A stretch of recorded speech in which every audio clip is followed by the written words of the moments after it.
All right, we'll get started. Good morning, everybody. Thank you all for joining us here. Welcome to re:Invent. It's really a pleasure to have you all here. So my name is Dinkar Padabala. I'm a software dev manager with AWS IoT. Within AWS IoT, I specifically lead the message broker services. We also have Vinay Bansal from Amazon Music. Vinay is going to step on here and talk towards the later part of this session. And he's going to be talking about the Amazon Music story on how they built a pretty cool application using AWS IoT. So before we get started, a quick show of hands here. How many of you have thought of building applications or built applications using AWS IoT? Oh, that's quite a lot. That's good. All right. So amongst you guys, I'm sure you have one of those ideas, an IoT idea that probably is going to change how we live in this world. And what if that idea was a revolutionary one in the sense that it drives massive adoption from your customers or users or devices? And now that you've built your application or thinking about building it, how many of you have actually thought about scaling your application for millions and millions of devices or customers or users? Yeah, some hands still, that's good. So for the next 45 minutes to 1 hour, we are going to be basically focusing on what are the things that you can do to build your applications on top of AWS IoT in a way in which you can actually scale for those millions of customers or millions of users and devices. And by the end of the 1 hour, you will go back and take some key takeaways in terms of the scaling best practices that you can apply for your applications. I'm going to have just one slide to kind of give like an overview of AWS IoT. I know most of you have already used it, but this is for folks who've never used AWS IoT. I'm going to just spend one slide giving a glance of all the components that we're going to touch base as part of this session. So AWS IoT, for those who don't know about it, it's a fully managed service that allows for devices to securely connect and also communicate over a PubSub messaging model. PubSub basically stands for publish subscribe. A bunch of devices can subscribe to topics, and the publisher can publish messages on those topics, and then AWS IoT will deliver those messages to the subscribers who are subscribed to those topics. In terms of protocol support, there's support for MQTT protocol, HTTPS, and MQTT over WebSockets. We'll also talk about Rules Engine somewhere in the middle of the talk. Rules Engine is essentially a component within AWS IoT. It allows for customers to integrate AWS IoT with other AWS services, be it in the analytics world or databases or storage. There's a whole list of AWS services that AWS IoT integrates with on our public documentation. And then there is Think Shadows. We'll also talk about Think Shadows somewhere in the talk. And Think Shadows is essentially a virtual representation of the state or the content of the device in the cloud. So if the device keeps going online and offline, the device can keep itself in sync with the state or the content that has been stored in that corresponding Think Shadow. All right. So in order to talk about the theme of our talk, which is to scale for millions of devices, I'm going to actually pick 4 different customer examples. These are real customer examples where customers out there are actually building these applications on top of AWS IoT. And the reason why I chose these 4 different examples is together with the combination of these 4 examples, we will cover a majority of use cases or majority of messaging patterns that we see our customers use with AWS IoT. I'll get started right off the bat with the first example. I'm going to be using the example of home automation. And here, the customer use case is connected TV. So I'm sure most of you have TVs in your living rooms or bedrooms or wherever you prefer to have them.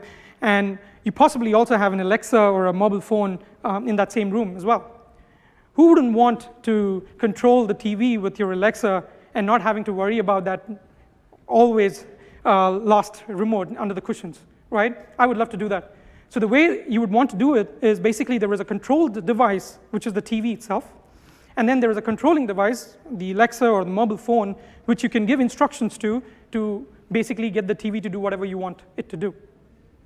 So there is some sort of a connection or some sort of communication that needs to happen between these two sets of devices. And you could use AWS IoT to bridge that communication between the controlled device and then the controlling device. So in this case, the way this would work is basically the TV can subscribe to a bunch of topics, and, excuse me. So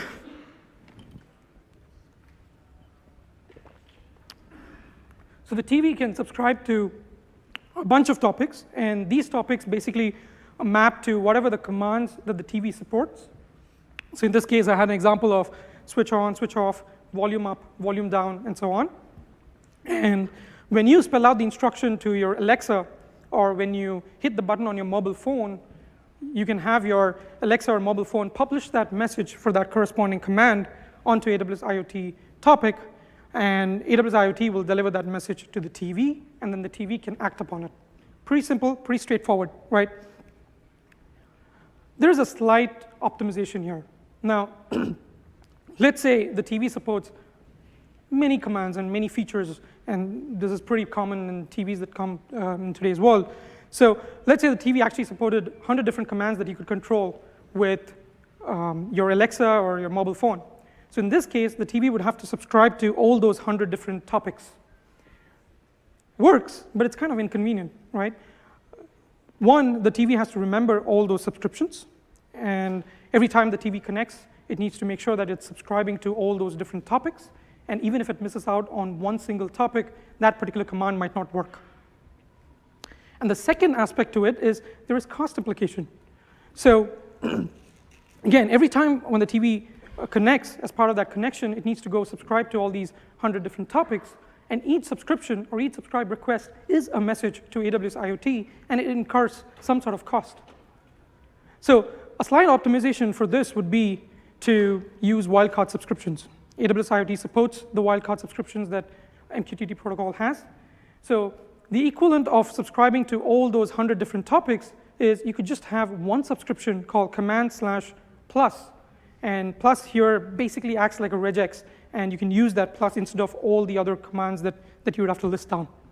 Again, a simple, easy optimization, right? Now, in the new world, basically, this is going to be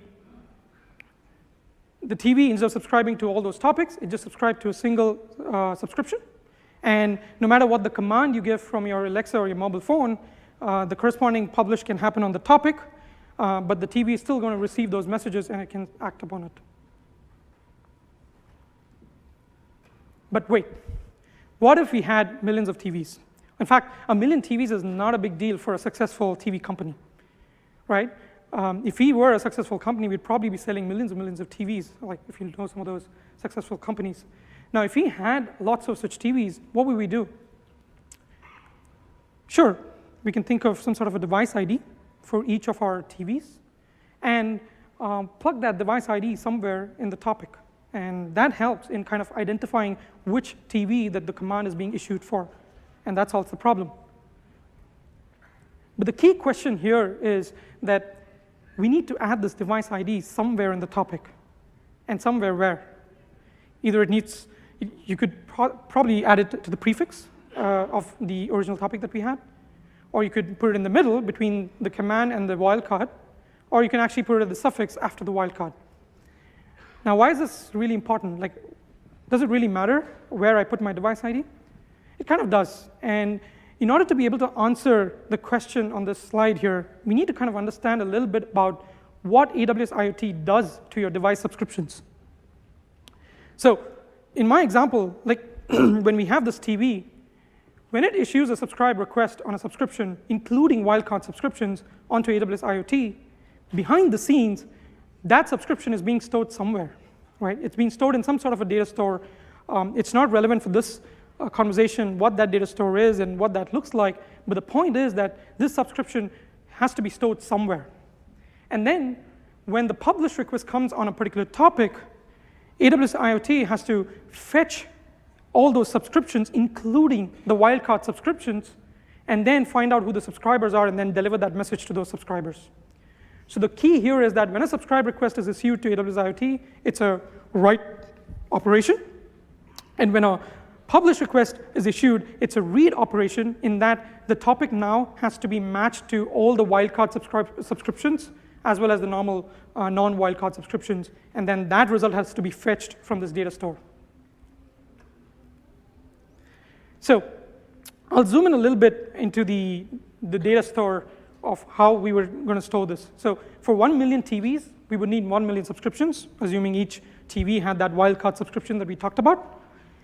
And these subscriptions have to be stored somewhere, like I said. Now, today, this is 1 million subscriptions. Tomorrow, it could be tens of millions of subscriptions. So this is going to basically grow in numbers. So the storage that we would require to have is some sort of a scalable storage solution that would scale horizontally as more and more devices come in to the field. So for this example, basically, I've decided to say that for this million subscriptions, I would need some sort of a partitioning scheme for how I store these subscriptions. And I said, for these million subscriptions, I would need 10 different partitions. And the way these partitions are accessed, or the partitioning scheme for this, is based on the prefix of the topic for those subscriptions. Now, I've taken a very simple partitioning scheme here. We could possibly say, hey, the first 100K devices would fit into the first partition, the next 100K would go into the second, and so on up until the last 100K would go into the 10th partition. And now let's see what those three options we had and how they play into this setup. So the first topic option we had, which is the device ID being the prefix, in this case, because the device ID is in the prefix, and because the way the partitions are accessed is based on the prefix of the topic, this is an easy, simple mapping into a single partition. So let's say in this example, the device ID was 125764. We know that by the prefix lookup, it falls into the second partition, and that's a single partition write access. And if you had million devices and million device IDs, they would uniformly distribute the workload across all those partitions that were provisioned or kept for storing all these subscriptions. The second option, what if the device ID was in the middle? Even in this case, well, the command is the prefix, but it becomes a common prefix for all the partitions, and then the high cardinality part of the topic, which is the device ID, which can go into millions, that's after that. So even in this case, it can still resolve into a single partition, and for the device ID 125764, it still basically goes into that single partition, and if you had millions of devices, they would still have a uniform workload of writes across the partitions. So as and when you add more devices, it just requires more partitions, but the workload will be uniformly distributed across those partitions. What if we had the device ID after the wildcard? So in this case, this actually creates a non-uniform workload across all the partitions. So think about it. Wildcard subscriptions are like regex. So when a read operation comes for a topic, in order to optimize for the reads, the read operation needs to pull all the subscribers from a single partition. Now, having the wildcard in front of or into the prefix of a high cardinality part of your topic creates a non-uniform workload because this wildcard subscription has to be returned in more than one partition so that when a read operation comes in, we're able to fetch all the subscribers, including the regex or the wildcard subscribers, from the single partition to optimize for the reads. So the main key takeaway here is that when you have wildcard subscriptions for your devices, and your devices are going to scale for millions of numbers, then you want to make sure that your wildcard is basically to the rightmost part of your topic, or at least to the right of the high cardinality part of your topic, which you want to scale for in high numbers. So for the three options we had, option 1, option 2 would both scale.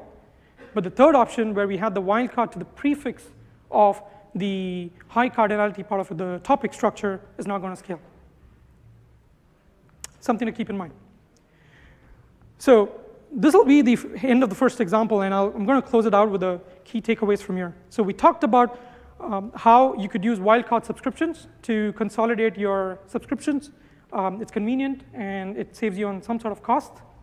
2, introduce device IDs to bring high cardinality for your topics, especially if you have a lot of devices. You could easily identify each device based on the device ID, and you can plug that information into the topic.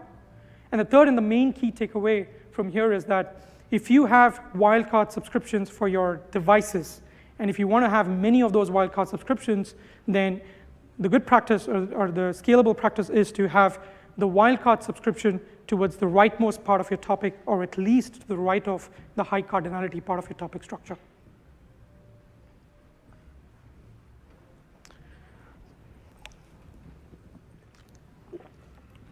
So I'll switch over to the next example.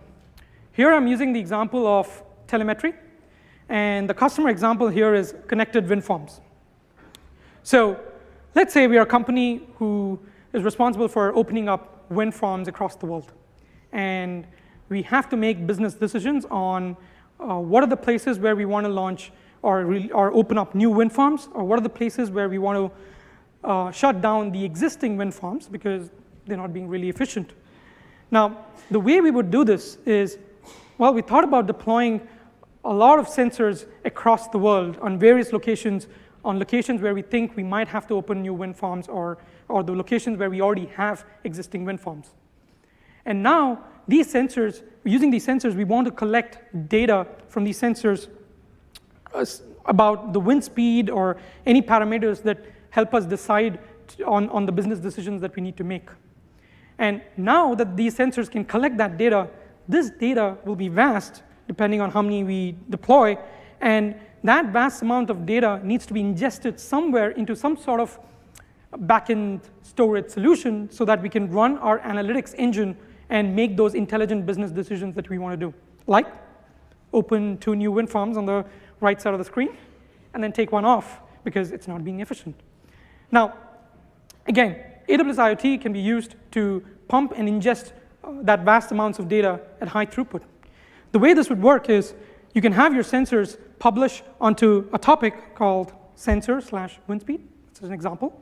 And you can have an AWS IoT rules engine rule configured to listen for all the messages coming onto that topic.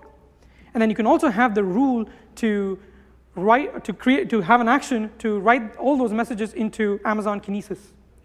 And then from Amazon Kinesis onwards, you can then do your whole analytics engine to do those business decisions. We're not going to be focusing on what that analytics engine looks like. The focus here is how are we going to make sure that all these many sensors that we have deployed across the world, which are pumping data at a fast pace and volume, how do we make sure that we're able to capture and gather all that data and reliably dump it into our backend service or storage solution? So let's look at the AWS IoT rule and what that would look like. There's a SQL section of the rule, and the SQL section essentially is saying that, hey, select everything. Star stands for whatever is in the payload. So select everything in the payload that's being published on that topic, sensor/wind speed. And then the rule needs to be enabled, so the rule disabled is false, obvious. And then the next section is the actions. The actions defines what needs to be done when a message is published on this topic. And here, the action is configured to write this data into Kinesis. So there's a role defined to be able to write to Kinesis, and then there is a Kinesis stream that we configured for ourselves, and the goal is to write it into that stream. And then there is a partition key to write that data into that Kinesis stream. And if you look at the partition key, there is a substitution function that I use there, and it's topic function. The topic function is basically going to substitute whatever the topic that this message has been published to for that rule in that location. So essentially, we're using the topic as the partition key in this example. Now, I don't know how many of you are familiar with Amazon Kinesis. A quick rundown. Basically, Amazon Kinesis is a real-time data streaming service. You can use it to write data into it, and you essentially create a stream, and then you write data into the stream. And in order to kind of get the throughput, Amazon Kinesis allows for what they call as shards. So you can write data grouped into shards. And the partition key is essentially the key that is used to group the data into shards within an Amazon Kinesis stream. This basically allows for pumping large volumes of data through Amazon Kinesis.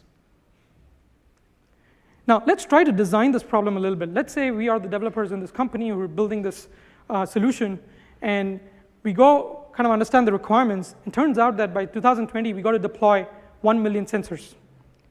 And the sensors are required to publish real-time data in fixed intervals of 50 seconds, for the sake of this example. So if you calculate the total rate of messages globally across all the sensors, that's 20,000 publishes per second into AWS IoT. Now, Amazon Kinesis has, like I said, shards. And each shard in Amazon Kinesis basically supports up to 1,000 write records per second. This is from their public documentation. So for 20,000 writes per second, assuming each write results in a write record, that's about 20 shards. Again, simple math. So what do? Well, we go ahead and purchase the capacity, or we go ahead and basically provision the capacity of 20 shards in Amazon Kinesis, because we know that's the amount of capacity we need to pump this data into. And then off our sensors go. They go and publish on that topic, sensor/wind speed. And what happens, because the partition key is just the topic itself, and that's the partition key that's used to write into a particular shard in Kinesis, unfortunately, it all ends up in going into one single shard.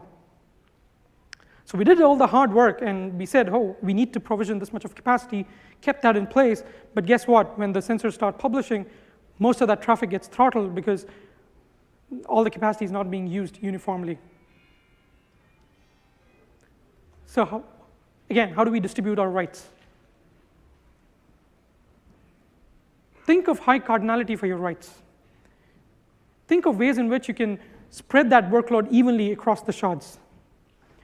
AWS IoT Rules Engine supports more functions or substitution functions which actually help you get that. Like, you could use the client ID function, where the client ID is basically the client ID of the device that's publishing. And if you had million clients or million sensors, that would be million client IDs. So it has a high cardinality. Or, simple, you could also choose to use a new UID every time a message is published. Even in that case, you would get a high cardinality for your partition keys. And once you have a high cardinality for your partition keys, it allows for a uniform workload across all the shards in your Amazon Kinesis stream. So that was a problem in the current topic that the rule, we configured. A quick fix is change that into client ID or new UID, and that would help solve the problem.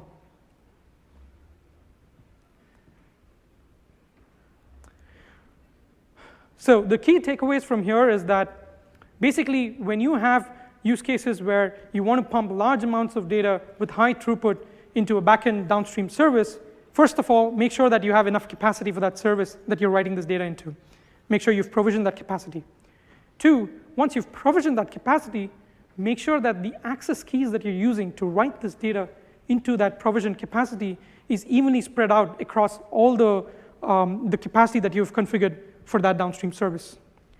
I chose the example of Amazon Kinesis here, but the same principle will apply for any downstream service. Like take, for example, Amazon DynamoDB. Even in that case, you want to make sure that your table that you're writing this data into has the required provision capacity to be able to take those writes. And the primary key for your table should be chosen in such a way that it has a high cardinality so that the write workload is evenly distributed across that table.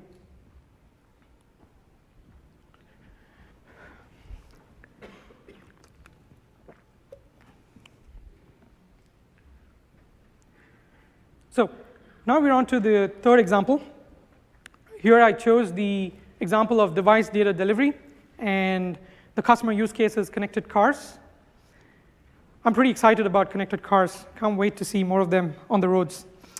But anyway, for this example, the use case I have is we are a company now which make connected cars. That's pretty cool. And we have this requirement where there's a common set of configuration or common set of data that all our cars need to function correctly. And we have a backend service which is able to bundle all the device settings or common set of files into some sort of a data bundle. And this backend service now needs to push this data bundle to all the devices in the field, or all the cars in this case. AWS IoT comes in the picture. You could use AWS IoT to do that. And the way that will work is you can have all your cars subscribe to a topic called car/common content. for example. And then now you can have your backend service push this data into the data bundle into that topic, and then AWS IoT will basically deliver that message to all the subscribers on that topic. But there's one of the cars, the dude in there is actually driving in the mountains, and he's not connected to the internet. So obviously, he's not connected to AWS IoT, and he's not subscribed to that topic. In that case, the car will not get that message, and it won't be able to function correctly until it actually gets that data bundle that it needs to get. So how does that offline car get the data eventually? Obviously, this data needs to be stored somewhere so that when the car comes back online, it's able to fetch that information from that stored state and be able to come up to speed with the rest of the cars in the field. Think shadows. So, and we talked about what think shadows are. It's the virtual representation of the content of the device in the cloud. And this is something that we can use. So I'll change the example. I mean, in the same example, how the setup is laid out, instead of the backend server publishing onto a topic, a random topic, instead it could actually store or push this data into a common think shadow. And then the cars which are connected online can once in a while fetch the information, depending on the requirement, how fast they need that information, from that think shadow, and then get themselves up to speed with that data. And this guy in the mountains, once he comes back to the real life, and once he's connected back to the internet, as part of that connection back to AWS IoT, it can also make sure that it fetches the latest shadow content and get itself up to speed. Seems legit and seems that it will work, but there's actually a pretty big problem with this setup. And the main key takeaway here is that you don't want to be using shade shadows. Let's see what really happens here. So all the 5 cars which were connected, they would subscribe to the shadow common content / get / accepted topic. That's the topic where AWS IoT will deliver the shadow documents when a device requests for one. Now the 6th car comes online, it tries to fetch the shadow document, and the way it would do it is it would publish a message onto common content / get topic. Some of you probably already guessed it. What's going to happen is all the other cars which were also subscribed to the get accepted topic will also receive the shadow content. When you have 6 cars, it doesn't really matter, right? I mean, you probably wouldn't even notice that this was happening. But what if you had 1,000,000 cars? And what if once in a while, one of those cars is fetching or trying to fetch the shadow content? All the other 1,000,000 cars will also get it. And if one car every few minutes is going to do it across all those 1,000,000, then you're causing an exponential avalanche of messages in your system. So obviously, this is not going to scale once you have millions of cars. And 2, if you were expecting the volume of messages to run in your network to be X, you would actually see 1,000,000 times of that volume. So what's the fix? Again, think of high cardinality. Think of high cardinality even for your think shadows. And the best high cardinality that you can get for your think shadows is have at least one think shadow per device. And try to avoid having any shade shadows at all. And the way this would work is now that your car has its own think shadow, it can always make sure that it keeps in sync with that think shadow whenever it comes online and whenever it needs to make sure that it's up to speed. And then you can have the responsibility of pushing that common data bundle to all those think shadows for your backend service or backend server to do that. So now your backend server can push that bundle to all the shadows, some sort of like a way in which you push data to a particular device, and then the car can occasionally fetch from the shadow document and make sure that it's up to speed with the cloud state. This will care for how many ever cars you have in the network, in your field, and this will also not cause the issues about overloaded messages that we talked about. So the key takeaway here is basically avoid using shared shadows and think of high cardinality for them. At least have one think shadow per device. That's the best high cardinality you can get. I have excuse me, I have now reached the last example. Here I'm going to use the example of broadcast notifications. And the customer use case here is mobile advertising. So now let's say we're a company which now builds mobile applications. And we have a backend advertising platform service which is responsible for pushing real-time ads into our mobile applications for users who are using our application at that point of time.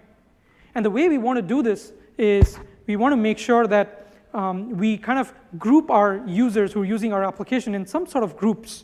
And the dimension for what those groups are can be anything, and it's not really important. It could be based on geolocation, could be based on something else. Again, not important, but the goal is that we know user set groups, and we want to push targeted messages or targeted ads to those users who are using our application. Now, the example, like in this case, let's say if we have a lot of users using our application in Las Vegas area, and we want to push a targeted ad to those users almost real time. You could, again, use AWS IoT, kind of obvious. And the way it would work is those users can subscribe to the topic real time based on their location. And in this case, they would subscribe to ad/city/Las Vegas. And now your server can publish on that topic, and all the devices that were subscribed to that topic will receive that message. So when you're using the application online, you would get that notification or that particular ad.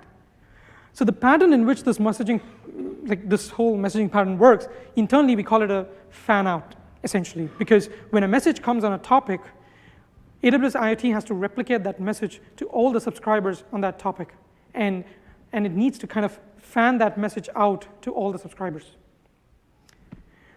So like we've done in our previous examples, let's do a quick design for this. Let's say the number of messages that we need to fan out, or in other words, the number of messages which are subscribed to this topic are 1 million. And then the second requirement, which I think is the key requirement here, is the total time that we want to have this message delivered to all the subscribers is less than 60 seconds. Now, I say this is a very key requirement is because this actually makes the problem really, really hard. Today, you have 1 million users using your application. Tomorrow, you could have 10 million users if your application is very popular. And then that can go into hundreds of millions. But the time to deliver this message to those devices is not going to increase. If not, it probably will even reduce. So the 60 seconds SLA or delivery latency has to be kept intact, but your usage of number of devices can keep growing as you get more usage. So that makes the problem really hard. How do we make this work? Well, AWS IoT basically fans out your messages on a topic at roughly at a rate of 10,000 messages per second to the subscribers. So for 1 million subscribers, this is going to take 100 seconds. Not good. We wanted this to be in 60 seconds. What are we going to do? So this was the original setup. What if we had a separate setup where we further group our users into 2 topics as opposed to 1, and then have our application randomly pick one of the 2 topics to subscribe when they come online, and make sure that our users are evenly distributed across those topics. Now, we can make our backend advertising platform or service to publish the message on both the topics in parallel. And what will happen is AWS IoT will take that message on both the topics and individually fan them out to those subscribers in parallel. So going back to the math here, now you have 2 topics. Topic 1 will have roughly about 500,000 subscribers, because assuming we are capable of making sure that our subscribers are evenly distributed across those topics. So for 500,000 subscribers, it would take 50 seconds. For the other 500,000 subscribers on group 2 topic, will also take 50 seconds. But since this happens in parallel, this would actually finish in 50 seconds for your 1 million users. So the example I took is only for 1 million, but if you had 10 million or 100 million, the same principle still applies. As you grow in your user base, but if your requirement is a strict requirement in terms of making sure that the message gets delivered on a certain period of time, work backwards from that number and figure out what ways in which you can think of high cardinality for your topics to be able to distribute your subscribers on those topics to get those desired SLAs. So the key takeaway here is basically shard your subscribers across your topics if you had strict desired SLAs in terms of broadcast notifications to your users. With that, I'm going to hand it over to Vinay to talk about Amazon Music and how they used the broadcast notification pattern in their example.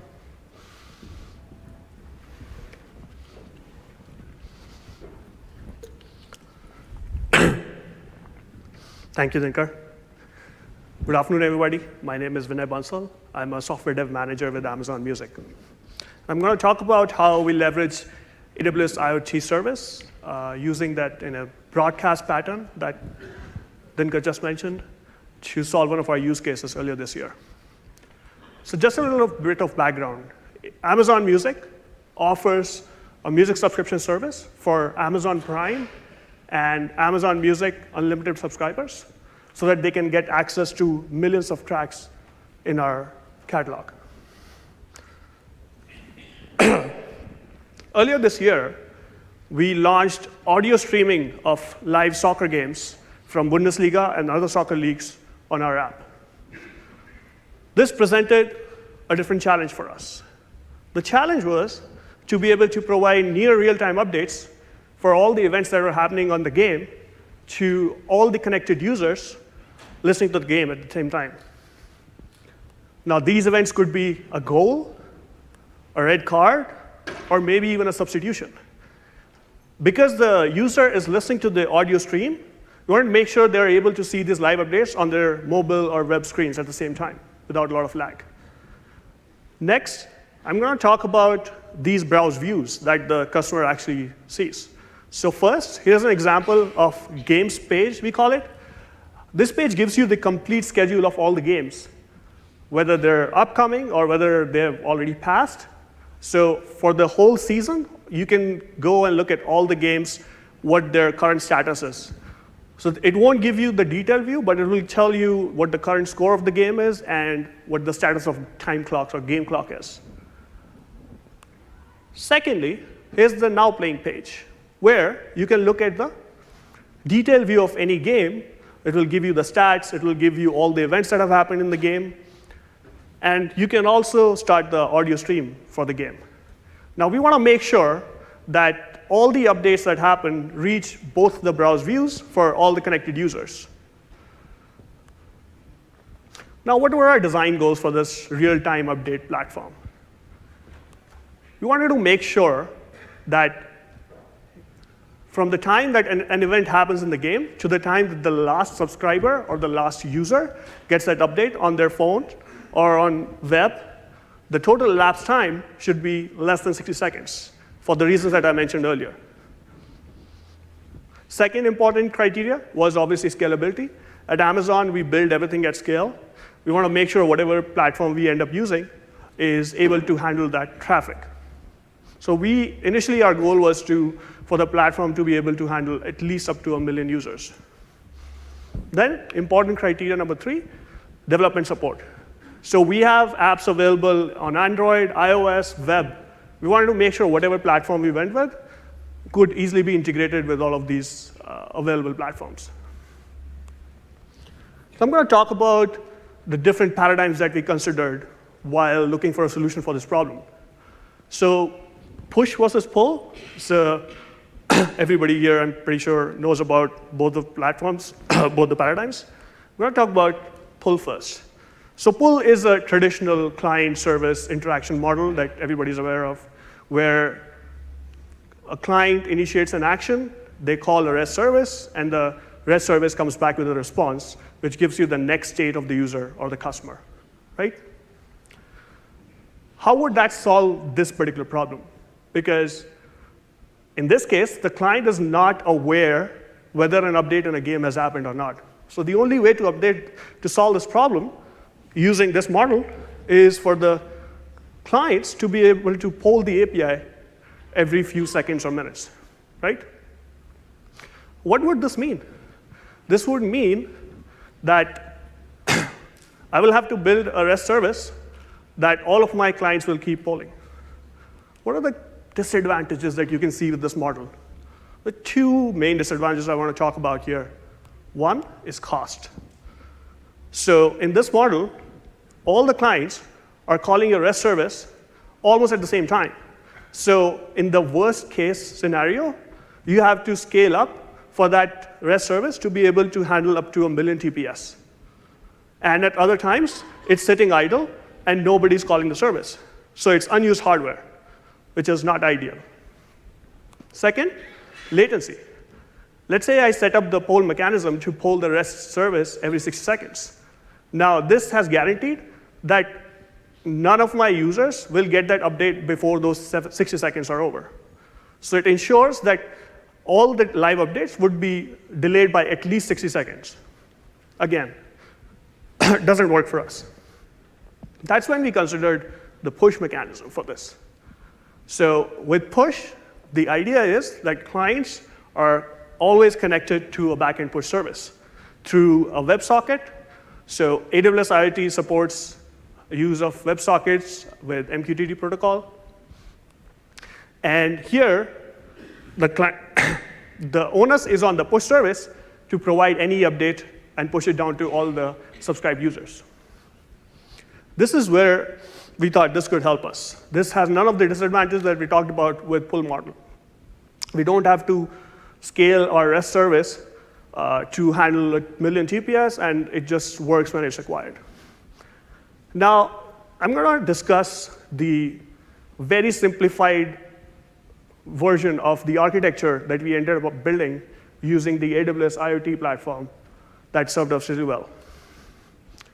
So we used Amazon Cognito service for authentication and authorization purposes so that all the devices could connect to the AWS IoT service. Now, AWS IoT is a pub-sub model, publisher-subscriber model. So somebody is a publisher, and somebody is subscribing. So here, all the devices would be subscribed to certain topics. And my publisher would then publish to these topics, and all of my front-end clients should ideally get these updates. That was a very simplified view of how we achieved this. Let's talk about topic schemas that we considered for this architecture. Now, as I mentioned, AWS IoT is using pub-sub model, and IoT topics are essentially a function that define what information each subscriber gets, right? So we considered 3 different topic schemas for this. Excuse me. First one topic per game. Second, one topic from multiple games. And third, one topic for all the games. I'm going to briefly run through all these 3 scenarios and how they could be useful. So first of all, single topic per game, which means that I'll only publish updates for a single game on one topic. So one topic is created per game. So look at it from both ends, from both publisher and subscriber.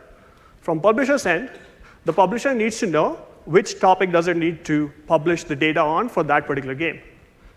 So added complexity, because it needs to keep track of all the topics that it needs to use to publish data on. On the subscriber side, the device, which needs updates for all the games for aforementioned games page, would need to manage maybe up to 300 subscriptions for topics, because there could be up to 300, 400 games in a season. Again, added complexity on the front end, which is the subscriber side in this case. Let's talk about single topic for multiple games. We also considered pooling up games into pools so that updates for multiple games could be published on one topic. Now, this is very similar to the previous slide, but the only difference is that multiple updates are being pushed on one topic for multiple games.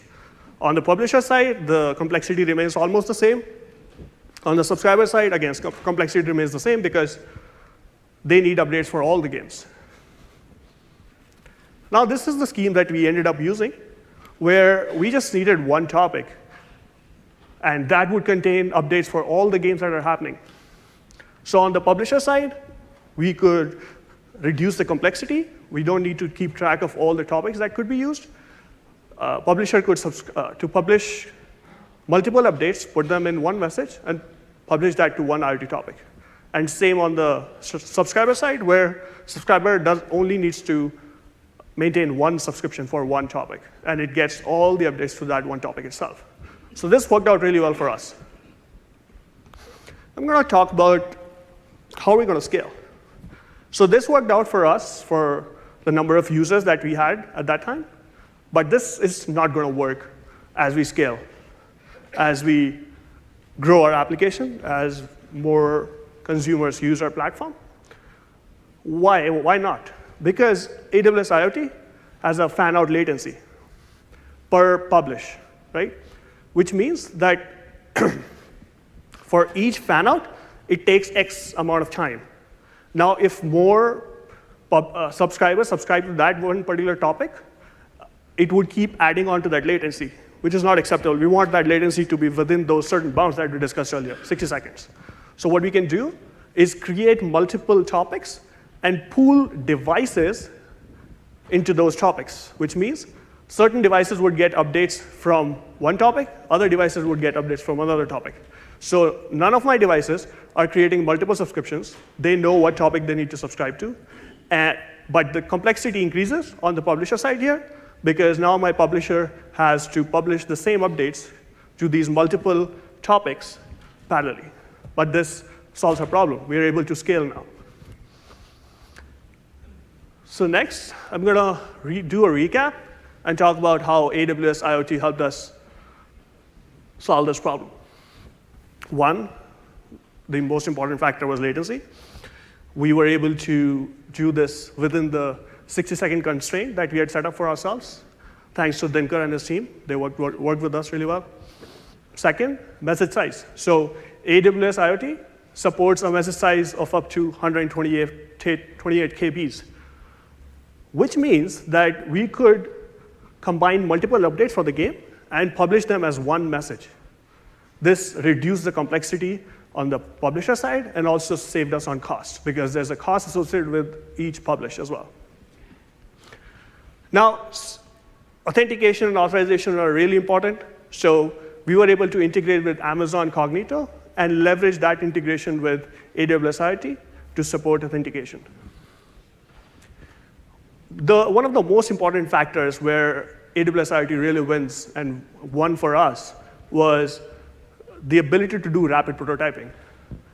Because AWS IoT is a fully managed service, and it already has SDKs available for all of the platforms that I discussed earlier, Android, iOS, web, we were able to create a prototype within 3 weeks, which helped us do a proof of concept and get out all the bugs that we thought of initially in our design.